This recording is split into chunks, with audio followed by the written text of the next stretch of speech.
Good morning বন্ধুরা, সবাইকে শুভ সকালে অনেক অনেক শুভেচ্ছা জানিয়ে তোমাদের পছন্দের ধারাবাহিক, আর শুধু পছন্দের বলবো কেন, খুব খুব পছন্দের ধারাবাহিক শুভ বিবাহের আজকের পর্বের রিভিউ নিয়ে আমি পৌঁছে গেছি তোমাদের সামনে।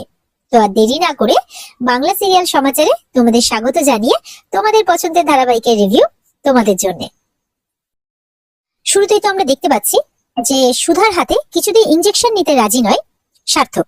সবাই তো প্রশ্ন করছে, কি ব্যাপার, তুই এরকম কেন করছিস, কেন বলছিস যে সুধা তোর সাথে শত্রুতা আছে? সুধাও বলছে, হ্যাঁ, আমার কি এমন শত্রুতা আছে আপনার সাথে? আমি কি ক্ষতি করতে চাইছি ঠাকুরবউ তোমার? বলো না তুমি, আমাকে একটু বলো। কারণ সবাই তো আমাকে ভুল বুঝছে, তাই না? তোমার সাথে এমন কোন হিসেব আমার বাকি আছে বলো, যেটা তুমি বলছো? তেজও একই প্রশ্ন করছে, তেজের মাও একই প্রশ্ন করছে যে হ্যাঁ অনি, তুই এরকমটা কেন বলছিস? সুধা তো তোর ভালোর জন্যই বলছে। আর সুধা ইনজেকশন দিতে পারবে, ও তো বলছে, ও এর আগেও দিয়েছে, তাহলে তুই এত ভয় কেন করছিস? কিন্তু সার্থককে কিছুতেই ইনজেকশন দিতে রাজি নয় সুধার হাতে। সুধা পেছন পেছন গেলে সার্থক পালাচ্ছে, আর সার্থকের পেছনে সুধা পালাচ্ছে। উপর থেকে কিন্তু তরিতা দেখছে। তরিতা বলছে যে এটা আমি দিদি ভাইয়ের কোন রূপ দেখতে পাচ্ছি? তখন তরিতা ঝট করে নিচে নেমে আসে, এসে বলে যে অনিকেত দা কিন্তু যেটা বলছে একদম ঠিকই কথা বলছে, আমি তার সাক্ষী। আমি দেখেছি দিদি ভাই সকালে কিরকম বালিশ দিয়ে অনিকেত দার মুখে চাপা, মানে বালিশ চাপা দিচ্ছিল আর কি, সেই জন্য তো অনিকেত দা এতটা ভয় পেয়ে গেছে। তখন তো এটা শুনে বাড়ির সবাই অবাক। ঝিনুক বলছে, ও আচ্ছা আচ্ছা, তরিতাদি তুমি যা বলছো তুমি ঠিক বলছো তো? আর তোমার কি মনে হয় যে তোমার কথা বাড়িতে সবাই বিশ্বাস করবে? তেজ বলে, এটা তুমি কি বলছো তরিতা? বাড়ির সবাই তাই বলে যে এটা তুমি কি বলছো। তরিতা বলে, আমি একদম সত্যি কথা বলছি। তখন তেজ সুধাকে বলছে, আচ্ছা সুধা, আপনার বিরুদ্ধে এরকম অ্যালিগেশন কেন উঠছে বলুন তো? তখন সুধা বলছে, আপনি এখন তরিতার কথাতে আমাকে অবিশ্বাস করবেন? বলে, না, এখানে প্রশ্নটা অবিশ্বাস করার নয়, এখানে ব্যাপারটা হচ্ছে যে আপনার বিরুদ্ধে কথাটা উঠছেই বা কেন। তখন সুধা বলছে, আচ্ছা আমি এখন কি করে বলি বলুন তো? আর তরিতা যে কেন আমার বিরুদ্ধে এরকম বলছে এমন তো নয় যে ও এর আগে আমার বিরুদ্ধে এরকম কথা বলেনি। তবুও আপনাদের যদি সেটাই মনে হয় তো ঠিক আছে, আমি না হয় আজকের পর থেকে কিচ্ছু করব না, কিন্তু একজন করবে। তখন সবাই বলে, কে? বলে, ডক্টর নিয়োগী। ডক্টর নিয়োগীর কথা শুনে তো সার্থক ভয় পেয়ে যায়। তখন সবাই বলছে, ডক্টর নিয়োগী? কিন্তু আমাদের তো একজন ডক্টর দেখছেন।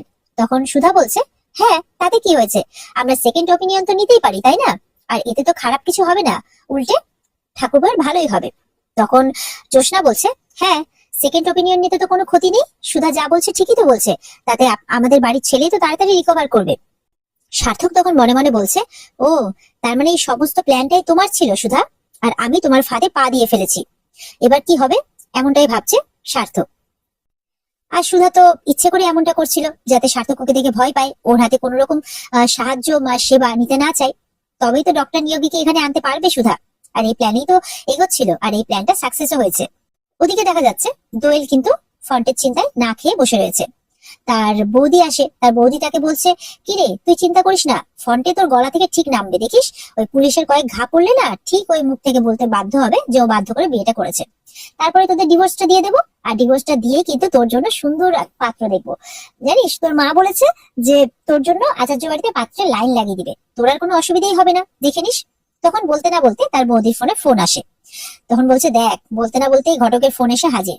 ঘটককে তো তখন বলছে তার বৌদি যে ভালো পাত্র দেখার জন্য তার একমাত্র ননদের জন্য। এদিকে সুধার মা সবটা শোনে, তারপর দোয়েলের কাছে আসে, বলে, দেখ, আমি সুধা, ঝিনুক আর তোর মধ্যে কিন্তু কোনোদিনই কোনো পার্থক্য করিনি, তবে মা, যেটা করবি ভেবেচিন্তে করবি। তুই যদি ভালোবাসার খাতিরে নাও করে থাকিস, তাহলে কমসে কম মানবিকতার খাতিরে ছেলেটার কোনো ক্ষতি হতে দিস না, ছেলেটাকে গিয়ে বাঁচা, নাহলে তো ছেলেটার পুরো জীবনটাই নষ্ট হয়ে যাবে, তাই না? আর এদিকে দেখা যাচ্ছে যে বাদাম তক্তি মানে বানিয়ে ফেলেছে সুধা, মানে ডেলিভারি করার জন্য আর কি। কিছু প্যাকেট বানিয়ে রেখেছে, বাকিটা কারখানাতে বানানো হবে। দাসবাবু এসছেন, দাসবাবু বলছেন যে এরকম বাদাম তক্তি কি ওরা বানাতে পারবে? সুধা বলছে খুব পারবে, যাতে এরকমই মুচমুচে হয়, এটা আপনি দেখে নেবেন। দাসবাবু বলছে যে আমি একটু অন্য চিন্তায় আছি। বলে, কি চিন্তা বলুন? বলে, আমার মেয়ের বিয়ে সামনে, ওর পছন্দের পাত্রের সাথে, কিন্তু পাত্রপক্ষ চাই যাতে আমরা আলাদা জায়গায় গিয়ে ধুমধাম করে বিয়ের ব্যবস্থা করি।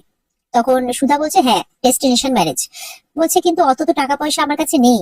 সুধা বলছে, সুধা ম্যারেজ বিউরো থাকতে চিন্তা করছেন কেন আপনি? বলে, কি বলছেন, আমার এতটুকু টাকার মধ্যে সব ব্যবস্থা হয়ে যাবে?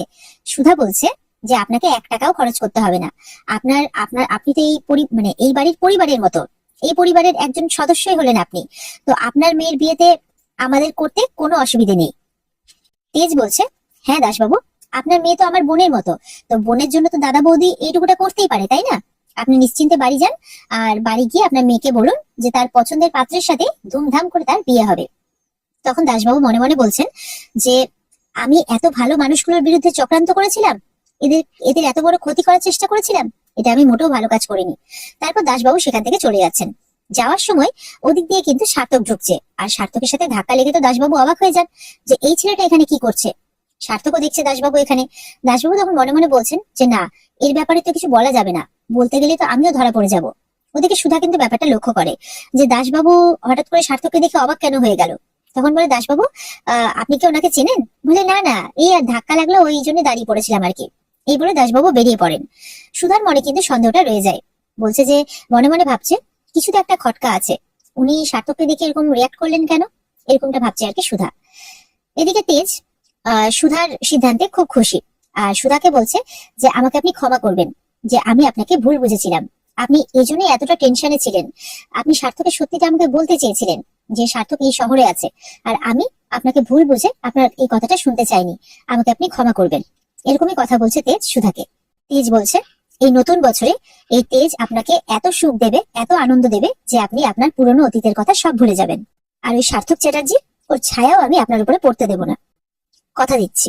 সুধা তখন বলছে আমি জানি মিস্টার বসু মল্লিক যে আপনি আমার কোনো ক্ষতি হতে দেবেন না, আর এই সুধাময়ীও এখন অন্যায়ের বিরুদ্ধে লড়াই করতে শিখে গেছে, তাই কোনো অন্যায় কি আর এই সুধাময়ী প্রশ্রয় দেবে না।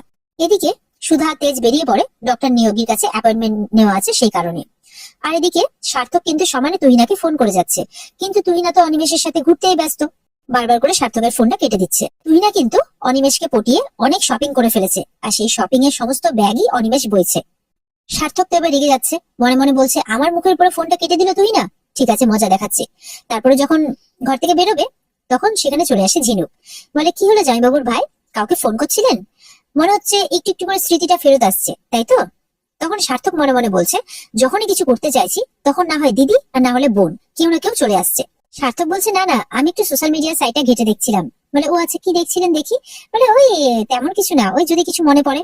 বলে ও আচ্ছা, তাহলে আপনি ফোন করছিলেন না তাই তো? সার্থক বলে না না, আমি ফোন কেন করব, আর কাকেই বা করবো, কে আছে আমার। ঝিনুক বলছে আচ্ছা আচ্ছা, আমি ভাবছিলাম যে আপনি কাউকে ফোন করছেন আর সে আপনার ফোনটা তুলছে না। আসলে কি বলুন তো, এরকমটাই হয়, যখন বিপদ পুরো ঘাড়ে এসে নামে না, তখন আপনজনরাও মুখ ফিরিয়ে নেয়। সার্থক তো ঝিনুকের কথা শুনে পুরো অবাক হয়ে যাচ্ছে যে এই দিদি বোন দুটোই চালাক। সার্থক কথা বলতে বলতে ততলেও যাচ্ছে, বলে না না না, আমি তো বলছি আমি কাউকে ফোন করছিলাম না, ওই সোশ্যাল মিডিয়া সাইটে ঘেটে দেখছিলাম আর কি। ঝিনুক বলছে আচ্ছা আচ্ছা ঠিক আছে, আপনি ফোন করছিলেন না, হলো তো? নিন এবার তাড়াতাড়ি করুন, আমাদেরকে বেরোতে হবে। বলে বেরোতে হবে? কোথায় যাচ্ছি আমরা? বলে কেন, ডাক্তারের কাছে। সার্থক বলছে আসলে আমার পেটটা ভালো না, তাই যেতে পারবো না। তখন ঝিনুক বলছে ও পেট খারাপ, একটা ইঞ্জেকশন দেবো নাকি, তারও ওষুধ আছে আমার কাছে। বলে না না না, ইঞ্জেকশন দিতে হবে না। তখন ঝিনুক এবার সিরিয়াস হয়ে গেছে, বলে দেখুন আপনি যদি আমার সাথে এখন না যান তাহলে কিন্তু আপনার এই সমস্ত অভিনয়টা সবাই ধরে ফেলবে অনিকেত দা, তাই ভালো চাতো আমার সাথে চলুন। অনিকেত তো চুপ করে আছে। এদিকে তো অনিমেষ তুহিনাকে বলছে তোমার এগুলো সব পছন্দ হয়েছে তো? বলে হ্যাঁ খুব পছন্দ হয়েছে, তুমি এত সুন্দর পছন্দ করে কিনে দিয়েছো, এতগুলো শপিং করালে আমাকে পছন্দ হবে না? তখন অনিমেষ বলছে এবার তোমার জন্য না একটা খুব সুন্দর আমি লাঞ্চের ব্যবস্থা করেছি শহরের সব থেকে রোমান্টিক রেস্টুরেন্টে, যেখান থেকে গঙ্গা দেখা যাবে, চলো গাড়িটা পার্কিং এ রাখা আছে, আমরা যাই। তখন তো গাড়িটা আনতে চলে যায় অনিমেষ। তুহিনা বলছে ভালো একটা মুরগি পাওয়া গেছে, দুহাত খুলে একদম টাকা উড়াচ্ছে।